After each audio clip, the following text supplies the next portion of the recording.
This patient came to see me with pain on tooth number 6.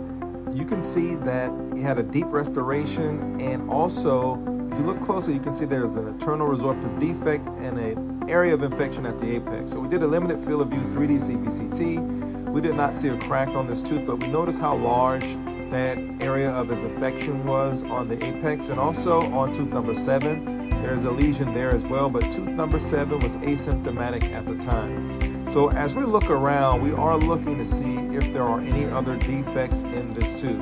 And so far we don't see anything. So here it is. This is the coronal slice. We can see the internal resorptive defect here.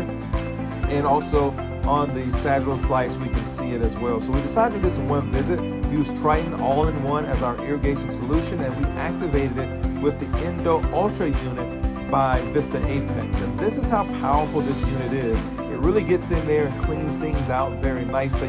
I used to use calcium hydroxide for 2 to 3 weeks, but now I do these cases in one visit because it does an excellent job cleaning things out very well. This is the cone fit, and we use ZenSeal bioceramic sealer by Kerr as our obturation material of choice. We did use warm vertical condensation on some bioceramics. You can use warm vertical condensation. I want to make sure I was able to really seal that defect really well. I talk more about internal resorptive defects and how to handle them in my textbook, Endodontic Keys and Cases.